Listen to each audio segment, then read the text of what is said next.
फैसले का वो रहेगा। छोटा गेंद इस बार, पीछे फील्डर है लेकिन उनसे बहुत दूर। 4 रन। Hat trick of boundaries. ये जो पिवट था कि हम युवाओं को खिलाएंगे ऐश क्योंकि वो बेबाक होते हैं, बेखौफ होते हैं, ये उसका ब्रांड एम्बेसडर है लड़का। ये जेन जी का बैटर्स है ना, हमेशा मारते फिर सोचते हैं। मैं जैसे कहा हमेशा, ये पहले इनका आर्क में अगर बॉल होता है तो फिर मार ही देते हैं, सोचते नहीं कि गेम का कंडीशन और सिचुएशन क्या है। यही है फर्क, पहले हमारा जनरेशन और इनका। देखने में अच्छा लगता है आकाश भाई।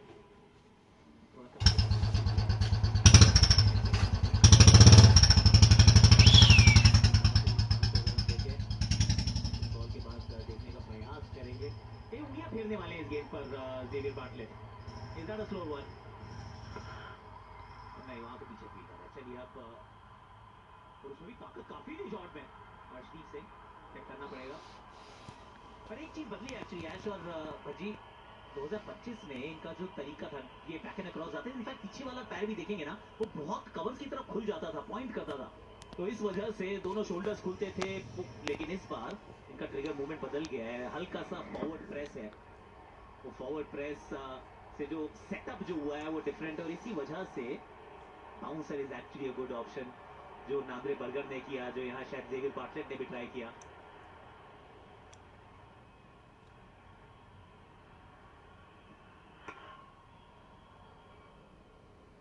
15 रन आए इस ओवर से, 39 पर 1 4 के बाद।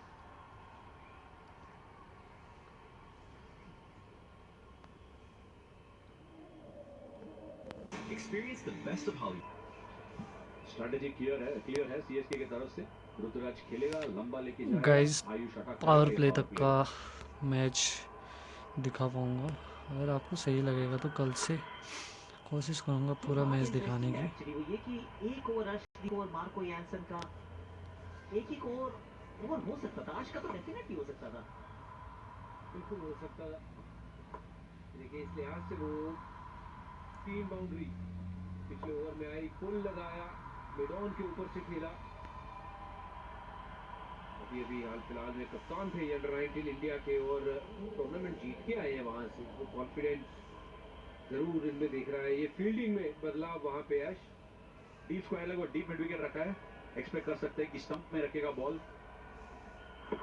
जरूर कट किया उनके लिए, जो हाथ का घुमाने वाला स्पेस पूरा निकाल दिया वैशाख विजय कुमार ने। वैशाख विजय कुमार एक बॉलर है, बहुत सोच विचार करके डालता है, उनका टैक्टिक्स हमेशा अच्छा रहता है, एग्जीक्यूशन भी बढ़िया रहता है। इनके पास एक नकल बॉल है, स्लोअर बॉल भी डालेगा इनटू द विकेट। इस ओवर में ये एक डिफेंसिव ओवर है आकाश भाई, पांचवा over and 6th over defensive over कह सकता है, शायद इसीलिए वैशाख विजय कुमार की तरफ के। पर मुझे वो अच्छा लग रहा है डीप मिड विकेट का फील्डर बाय द वे, क्योंकि अगर तो इन्होंने, चाहे वो इनटू द पिच स्लोअर वाली बाउंसर हो या फिर वो तेज वाली बाउंसर हो, वो एक एरिया है जहां पे आयुष मात्रे परेशान हो सकते हैं। आयुष मात्रे उस एरिया में ना नहीं है, उस एरिया में नहीं है, तो सीधा स्टैंड में गई है आयुष मात्रे। आज एकदम वो उड़ने वाले घोड़े पे सवार होकर आए, जिस प्रकार की कर रहे हैं बल्लेबाजी। 11 गेंदे 20 रन। कंडीशन समझना बहुत ही इंपॉर्टेंट था। इसमें वैशाख विजय कुमार का थिंकिंग सही था, बट एग्जीक्यूशन में बॉल का हाइट नहीं मिला। वो चाह रहा था कि बॉल एकदम सर के पास आए, बट आया नहीं। एकदम हिटेबल लेंथ में आए, हिटेबल हाइट में आया और ठीक तरह से वो संभाल के सामने से मारा था। बढ़िया शॉट, ताकत से मारा है ये शॉट। एक बार फिर उड़ाया है पीछे, इस बार फील्डर 2 रन ले गए। अच्छा ओवर कटा है अभी तक। ये बात तो सही है कि गायकवाड़ आराम से खेलेंगे, आयुष जो है वो अग्रेसर रहेंगे। ये 2 फील्डर जो long on and mid wicket दोनों पीछे हैं, तो थोड़ा वहां पे संभल कर खेल सकते हैं कि बॉल अगर थोड़ा लेट खेलेंगे तो स्क्वायर लेग की तरफ भी खेल सकते हैं। आकाश भाई ऐसा जोन में अगर कोई बैट्समैन खेल रहा है, उनके लिए स्क्वायर लेग में पुल मारना, शेप रिटेन करके टाइमिंग करना बहुत ही मुश्किल है। ये समय लॉन्ग ऑन और डीप मिड विकेट रख के यॉर्कर भी फेंक सकता है। शायद थोड़ा सा फील्ड में बदलाव चाहिए आयुष मात्रे के खिलाफ, उनको पैड में टकअप कर सकता है।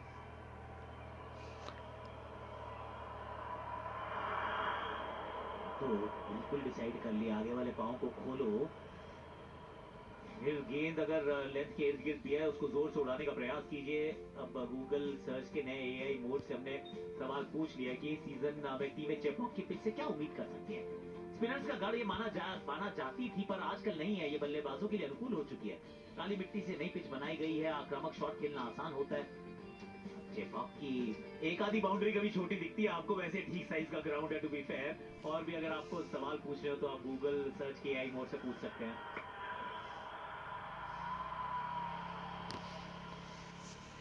एक ही तरफ सारे शॉट खेले हैं ऑलमोस्ट। वो एक्शन रीप्ले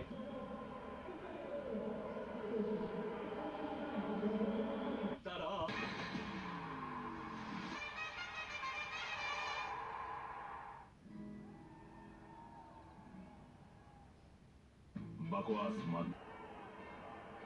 बेशक से बेहतर करेंगे, विकेट की उम्मीद लगा ली हम सब ने। उनकी रणनीति थोड़ी अलग रहने वाली है, क्योंकि वेशक ने तो बता दिया था कि मैं सिर्फ शॉट इनटू द पिच डालने वाला हूं, मिड विकेट पीछे, स्क्वायर लेग पीछे। एग्जीक्यूशन अच्छा हुआ नहीं था।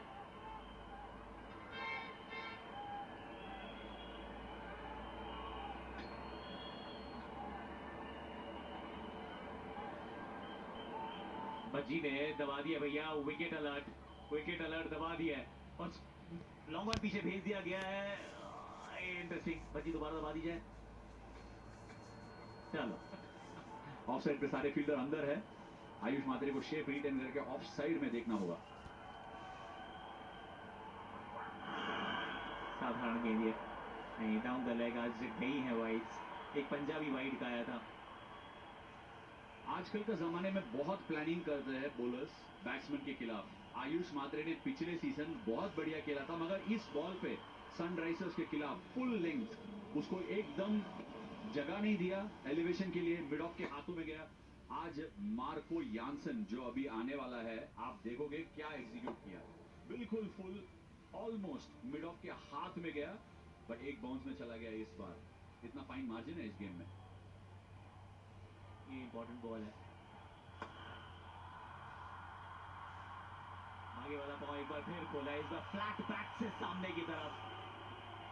गति में परिवर्तन किया था अर्शदीप सिंह ने, लेकिन तैयार थे आयुष मात्रे। जी हाँ, बिल्कुल आगे वाली गेंद पे बिल्कुल तैयार है। और अब तो वो उस जोन में है कि हर बॉल पे वो स्ट्राइक करना चाह रहे हैं। ये देखिए, पैर खोला और सामने की तरफ जड़ दिया है। चाहे वो फ्लैट शॉट था, जो अभी अश्विन भी बात कर रहे थे कि ऐसी तकरीबन शॉट ना कई बार हाथ में चली जाती हैं, पर लेकिन इस बार नहीं, चौका मिला। आयुष मात्रे 27 पे पहुंच गए हैं। बढ़िया सोच, बढ़िया एग्जीक्यूशन। आयुष के लिए ये सही प्लान है। बजुबा, आपने जो कहा मिड ऑफ में चला गया बॉल, जो पैट कमिंस का विकेट कहां कहां पकड़ा था, मिड ऑफ बिल्कुल वही जगह में गया, वही दिशा में गया ये बॉल भी। सो शायद ये एंगल भी बहुत जरूरी है मिड ऑफ और कवर्स रखने के लिए, आप स्पेशली फुल डालने का प्लान रहेगा तो। बिल्कुल, अगर ज्यादा आप उनके पास बॉल डालोगे तो आपका फील्ड थोड़ा सीधा होना चाहिए, क्योंकि अगर आपने थोड़ा सा वाइडर फील्ड रखा है, कवर भी आपका वाइड है और मिड ऑफ भी वाइड है, तो फिर वो कैचिंग नहीं है, क्योंकि बॉल आपका अंदर आ रहा है। तो आपकी बात बिल्कुल सही है, सहमत हूँ कि सीधा मिड ऑफ, सीधा कवर्स हो तो फिर वो शायद चांस बनता वहां पे। उन्होंने तो बिल्कुल सही डिसाइड कर लिया है कि मैं एक तरफ, मैं धुरी हूं, मेरे इर्द गिर्द घूमते रहिए। ये उसी स्पीड पे, उसी अंदाज में बैटिंग करने वाले हैं, deep into the innings Ruturaj Gaikwad. बचपन में हमारा क्लब क्रिकेट में ऐसा एक बैट्समैन होता है जिसके पास एक्सपीरियंस है, वो पूरा 50 ओवर खेल लेगा।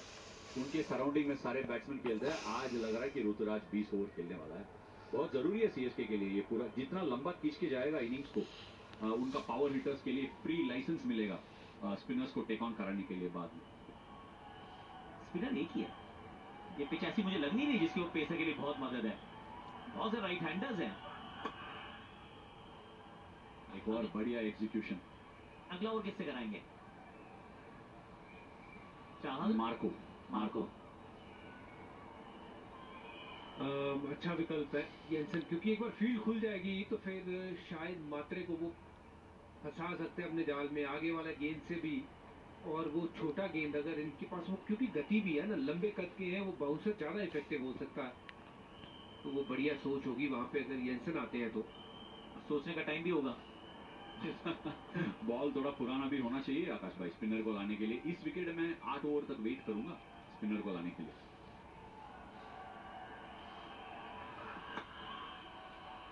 यहाँ पे भी सिंगल तो मिल ही जाएगा।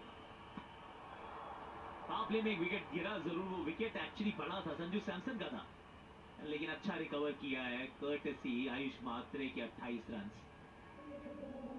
29 रन टू बी प्रिसाइज ना, पहुंच गए थे आराम से। 6 ओवर के बाद स्कोर है 57 पर 1। और सोचने का समय इसलिए है क्योंकि ये बनाएंगे शायद, वो घड़ी को दिखाएंगे कि CEAT time strategic time out का समय हो गया है।